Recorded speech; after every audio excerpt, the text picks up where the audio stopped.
Wazito, welcome back to the show. Your life na do. Na kila kitu na wish ungejua before ikulete problems. I know, managing finances can be tricky, especially if you're doing it solo. Ngori mse. Deni ni tamu. Lakini, I'm Daddy Mato. And this is Why Don't We Know This? Tuzikwende.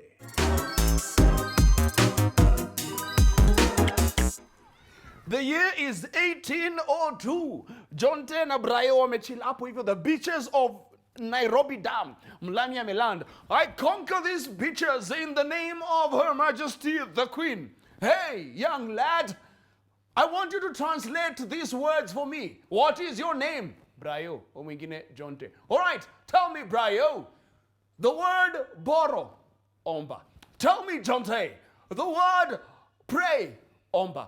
Alafu kuna mhubiri fulani alikuwa hapo karibu, alisikia akaenda akipreach omba kila siku. Alafu kuna mtu mwingine alimishear that message, akashika borrow every day. My friend, ngori.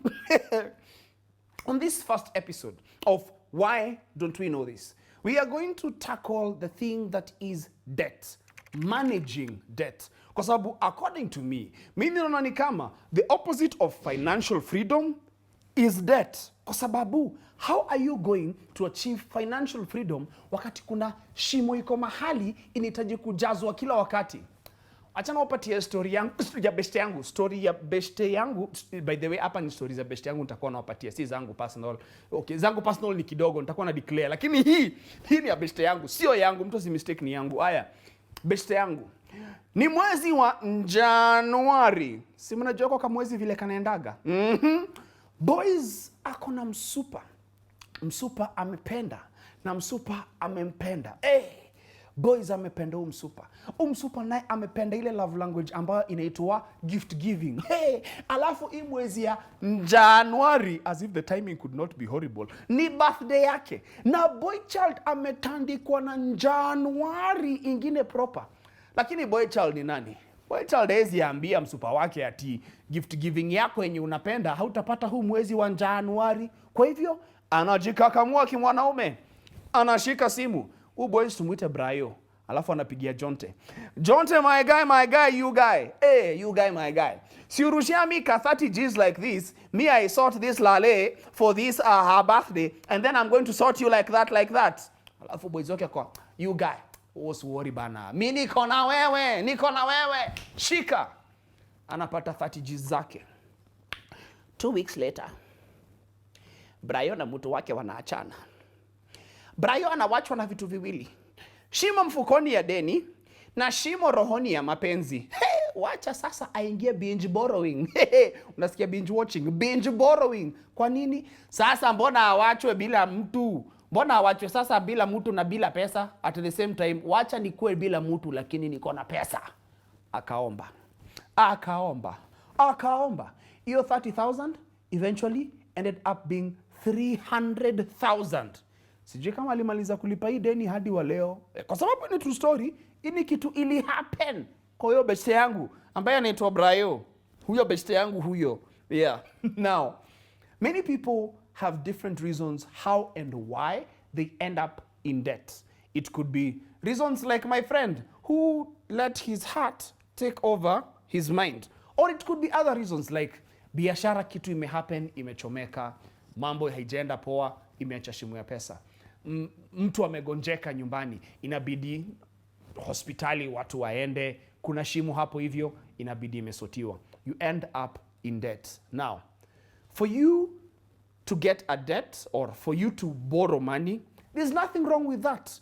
Of importance is your payment plan of that money that you've borrowed. Uliomba na mpango. Ama kama hauko na mpango, unaweza kama na mpango ya kuhakikisha umemaliza hii deni. Kwa sababu kama kuna kitu mbaya na deni ni inaweza kuhinda kuachieve vitu unahitaji kuachieve in future. Either inaweza kupata umerushwa kwa list fulani hapo hivyo yenye watu huogopa, na nikiitaja sahi watu wanaweza kosa kuendelea kuwatch show. Chunga usijipate hapo on the bad side that is. Kwa sababu nimelearn debts are not bad, but there are good debts and bad debts. Kuna deni inafaa iweze kukusaidia, lakini pia kuna deni ambayo inaweza kuangusha. I'm not saying that that's how I'm defining the good debts and the bad debts. We'll have an expert to do that. In fact, wachani na kelele zangu, tukutane na huyo expert because he will give us more information on how to manage debt. See you in a few.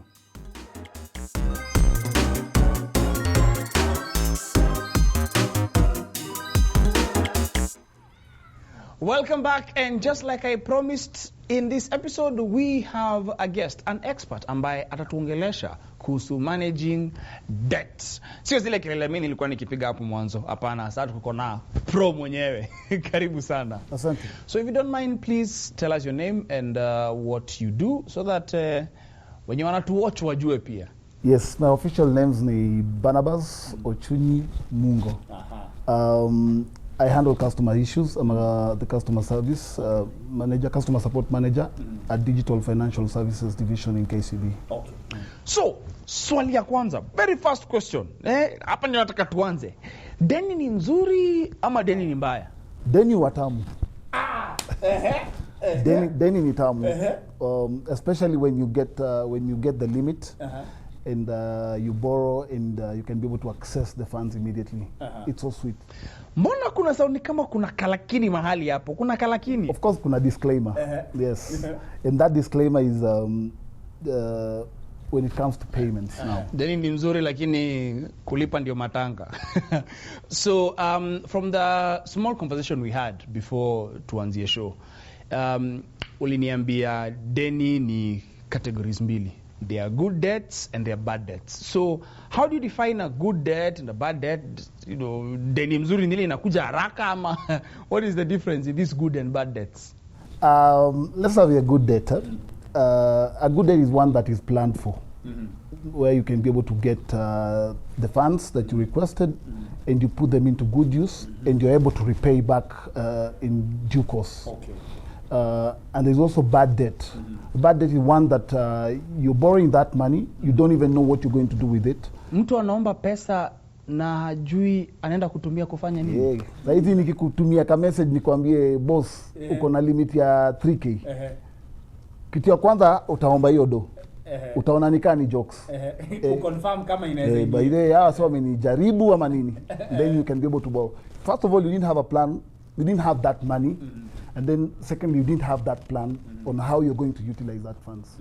So utachukua uende Java, ukol super, dish, kisha dish, siataishia. And then the owners of payment is back to you. Yeah, probably you're not working, you're just a young guy in campus. And you're depending so much on getting hands out to pay that money. So in the first place, you didn't know how to, you had the money, you didn't know how to utilize that money, and you end up now defaulting. So a debt being good or bad is not defined by the debt itself, but by the person who's receiving the debt, you know, depending on whether they have a plan to pay back the debt, you know, something like that. But can a good debt become a bad debt? Yeah, it's very possible. Yep. In the sense that you can borrow money, and once you borrow this money and you had the good intention of putting it to good use, and then life happens. And we've seen it previously with the COVID situation in the country, where we had people who borrowed money, and then wengine walisanywa, si alinunua vitu wakaeka kwa car stock, then wasi wakaingia wakamsanya, and then they are not able to pay that money. But you see, they had a plan, they knew what they wanted to do. In fact, most of them bought stock with that money that they borrowed. But during this life period, they're not able to pay that debt. Watu husema, okay, acha niseme watu. Nyinyi watu wa bank mnasemaga borrow wisely. Sasa hii borrow wisely ni nini? Ni kuenda kwa shimo mahali unaomba na kuomba wisdom upate ndio ujue unaomba aje. But basically, who should borrow and for what reason should they borrow? Borrowing must be backed up by a need. So lazima kuwe na need kwanza. Utaangalia your priority. Who is in your top priority? Do I borrow for lifestyle issues? Do I borrow for luxury? Ama naomba deni ku fulfill need yenye itanisaidia in future. Yes. So you must be able to internalize that concept very well. And Once you're able to do that, then you'll be able to plan yourself in terms of what you want to borrow. You can have even a limit of 100,000. And you've seen people with higher limits, but they don't borrow that money, all of it.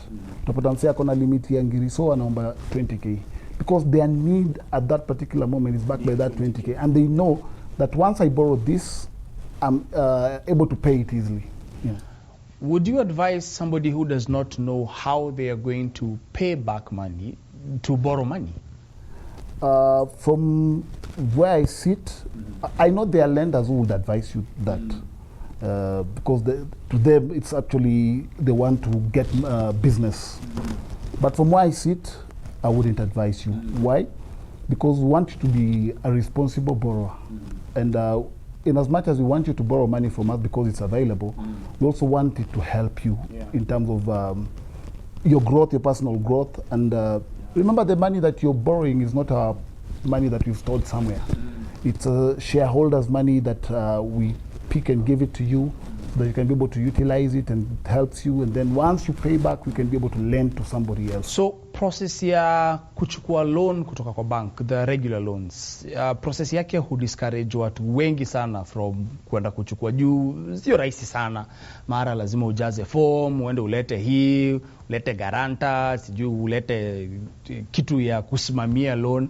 But now we are in the digital age where kila kitu iko hapa kwa smartphone, kwa simu. So kuna mobile loan apps ambazo zimepeleka watu chini. Watu tu uko busy tu una enjoy life yako, pap SMS, shika loan ya limit ya 50,000. Wewe unaona hata uko unapanga labda hata kutumia, unaona ndio hiyo unachukua. So first of all, in as much as kuna watu ndio huzienjoy, hizi loans zenye tunakimbilia hivi ni mzuri? Actually, easy mobile loans may revolutionize how financial institutions used to give out money to people. Initially, there was long processes that una follow, unaenda kwa bank, ufill form, unaambiwa labda ulete guarantor, ingine unaambiwa uko na kashamba, title deed hapa, security, nini. But ukiangalia hizi mobile loans, the way they've come up, zimesaidia wasee, because actually what you're using is your data to be able to score you and give you that loan limit. So it's good that it has changed this space, because if you're not able to join in right now, then you'll be left out, because young people are actually doing things on mobile. And probably I'll pose a question to you today: if you leave out your phone and you leave out your wallet, which one will you go for? Definitely it will be your phone. Yes, so everyone actually is making sure that anything that a customer needs, it can be able to be accessed kwa simu. And that's why these mobile loans are becoming more popular. But you need to be very careful on which loan you have with which type of organization. Because you'll find there are loans that you would take, and guys will be quickly to take you to CRB without following due process. Kuna wadu umetaja hapo ambayo hutetemesha watu wengi sana. CRB. Tuanzie tu hapo, utupeleke tu pole pole na inaitwa mutaratara. CRB ni nini? Kwa Kiingereza CRB inaitwa Credit Reference Bureau. What they do is that they collect data. Okay, they are given data by lenders. If you default, the lenders now will submit your data to these listing institutions. The two popular ones are Metropole and TransUnion. So once they receive this data, all the lenders that are connected to this bureaus, what they will do is every time you try to borrow, they will put your details or your request to this CRB to see if you are negatively listed there or you're positively listed there. So when you're negative, what it will do, it will query CRB and say, give us Daddy Mato's details. So when they go to CRB, it will give a negative response if you're not borrowed or if you're not listed there. But if you've listed, then it will query and give a positive response to the lenders. Then lenders will decide, say, amelistiwa huko, tuwezi mgeni.